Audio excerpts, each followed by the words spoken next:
আসসালামু আলাইকুম ওরহমতুল্লাহ। আপনাদের সাথে কথা বলছি প্রফেসর ডক্টর মোহাম্মদ মহিউদ্দিন উজ্জ্বল। আমাদের সাদেক হোসেন খোকার ছেলে ইশরাক হোসেন একটা কথা বলেছে, মেট্রো রেল ঢাকার জন্য উপযুক্ত না, আমরা মেট্রো বন্ধ করে দিয়ে সেখানে বাস উন্নত করব। এবং সেটা বাংলাদেশে ঢাকাতে বিশাল রকমের প্রতিক্রিয়া সৃষ্টি করেছে। আমরা একটা ছবি এইচবিওতে একটা সিরিয়াল দেখাতো, সেটা হচ্ছে গেম অফ থ্রোনস। সেখানে একটা ম্যাড কিং ছিল।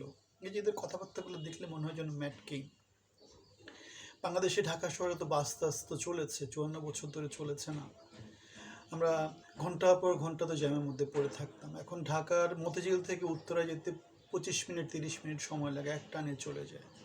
তাহলে মেট্রো রেল অথবা পাতাল রেল, সাবওয়ে, এগুলো হচ্ছে গিয়ে নিরবধি নিরবিচ্ছিন্নভাবে একটা যোগাযোগ তৈরি করার একটা উপায়। এবং এই জিনিসটা যে কোনো জনবহুল দেশে, জনবহুল শহরে, বড় বড় শহরগুলোতে এগুলো হচ্ছে বড় একটা উপায়। গত কোন দিন মনে হয় তারেক রহমান বলেছে যে সে মেট্রো রেল বাদ দিয়ে মনোরেলের কথা মনে বলেছিল, তার জ্ঞানের পরিধি দেখানোর চেষ্টা করেছিল। সুতরাং এই যে এগুলো হচ্ছে একটা দেশ কীভাবে উন্নত হয়, একটা দেশ কীভাবে এগিয়ে যায়, তার একটা বড় উদাহরণ। এই যে আমরা মেট্রো বন্ধ করে দিয়ে সেখানে বাস চালাবো, এগুলো চিন্তা চেতনার মধ্যে আছে, এগুলা ভবিষ্যৎমুখী নীতি প্রণয়নের মধ্য দিয়ে আছে। বাস তো আমাদের বাংলাদেশে সবসময় ছিল, আমরা দেখি ঘন্টার পর ঘন্টা জ্যামের মধ্যে ছিলাম। সেই 1995 থেকে আমরা এই জ্যামের মধ্যেই ছিলাম। এখন মেট্রো হওয়াতে বাংলাদেশের একটা আর্টারি সচল হয়েছে, সেটাকে তারা বন্ধ করে দিবে। মেট্রো রেল ম্যানুয়াল নানা কিছু তারা এখন দেখাচ্ছে। বাংলাদেশের যেই ইন্টারনেটের জন্য যে সাবমেরিন কেবলও খালেদা জিয়া সরকার বন্ধ করে দিয়েছিল, অথবা তারা ওই প্রকল্প ইনক্লুড হয়নি। পরবর্তীতে বাংলাদেশ বিশাল খরচ করে ওই প্রকল্পে ইনক্লুড হয়েছিল।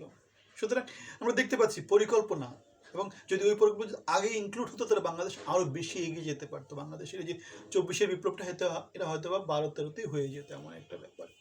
সুতরাং চিন্তা চেতনা একটা দেশকে পরিবর্তন নিয়ে আসে, একটা দেশকে এগিয়ে নিয়ে যায়। ম্যাড কিং হলে দেশটাও পাগল ছাগলের হবে, যোগ্য নেতৃত্ব হলে দেশটাও এগিয়ে যাবে। মেট্রো রেল দেশটাকে এগিয়ে নিয়ে যাওয়ার একটা উপায় ছিল। নিউক্লিয়ার পাওয়ার অবশ্যই দেশকে এগিয়ে নেওয়ার একটা উপায় ছিল।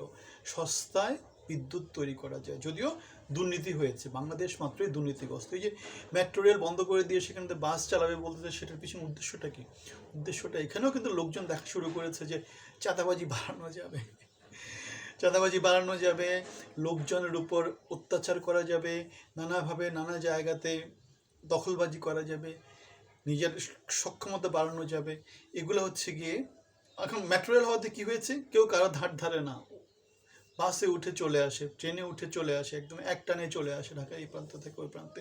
মানুষ একটা মুক্তির উপায় পেয়েছে। সুতরাং মেট্রো রেল এরিয়াতে যারা যারা আছে তারা এই সেবাটার দ্বারা জানে যে এটা কত রকমের তাদের হেল্পফুল হয়েছে, তাদের জীবনযাত্রা কত সহজ করে দিয়েছে। সুতরাং এই যে বিএনপি নতুন নেতৃত্ব, তাদের যে চিন্তা চেতনা, এগুলো আমাদেরকে যেটা বলে সেটা হচ্ছে আমরা সেই পুরনো দিনেই আছি, যেখান থেকে আমরা আগাতে পারিনি। এ নাকি আবার ইঞ্জিনিয়ার, ইংল্যান্ড থেকে পড়াশোনা করে আসছে। তারেক জিয়াও ইংল্যান্ড অনেকদিন ধরে ছিল। সুতরাং এগুলা একটা দেশকে এগিয়ে নিয়ে যায় অথবা পিছিয়ে নিয়ে যাওয়ার একটা বড় ফ্যাক্টর। আপনাদেরকে চিন্তা করতে হবে, আপনারা কি মেট্রো বন্ধ করে দিয়ে তারা দিতে যাচ্ছে, তাদেরকে আপনারা ক্ষমতায় নিয়ে যাবেন চোর ডাকাত বদমাশ দিয়ে, ঋণ খেলাপিদেরকে দিয়ে, কোটিপতিদেরকে দিয়ে, যাদের ক্লাবটা তৈরি করছে সেই ক্লাবে আপনারা কি তাদেরকে করতে দিবেন কিনা? বাংলাদেশকে আবার লুটেপুটে খাওয়ার জিনিসপত্র তাদেরকে হতে দিবেন কিনা? তাদেরকে আমি তো আগে দেখে আসছি, অনেকবার দেখেছি। এখন নতুন নেতৃত্বে, যোগ্য নেতৃত্বে, কারণ এখন বাংলাদেশের নেক্সট সরকারে প্রধানমন্ত্রী হলে দুটো অপশান, একটা হচ্ছে তারেক রহমান, নয়তো আরেকটা হচ্ছে শফিকুর রহমান। সুতরাং এই দুজনের মধ্যে যদি আপনি কম্পেয়ার করেন, আপনি কাকে প্রধানমন্ত্রী হিসেবে দেখতে চান? মুসলেখা দেয়া কেউ নাকি? এখন সবচেয়ে বড় কথা হচ্ছে কি, নেতৃত্ব গুণ। বাংলাদেশের জন্য এখন নেতৃত্ব গুণ দরকার, দল দরকার নেই, যেটা দরকার নেতৃত্ব গুণ দরকার। কে বাংলাদেশকে এগিয়ে নিয়ে যাবে, কার চিন্তা ভাবনার মধ্যে আধুনিকতা আছে, কে শিক্ষিত, কে আধুনিক সভ্য সমাজের সাথে সম স্পিডে চলাচল করছে, মিশে গেছে, সব কিছু সম্পর্কে জানে, অথবা কার অতীতটা কুৎসিত না, কার অতীতের মধ্যে কোনো কলঙ্ক নাই। সুতরাং কলঙ্ক মুক্ত যোগ্য নেতৃত্ব, শিক্ষিত মার্জিত লোকদেরকে বাংলাদেশের ক্ষমতার রাজনীতিতে আমরা দেখতে চাই। আপনাদের মতামত জানাবেন, ভালো থাকবেন। আসসালামু আলাইকুম।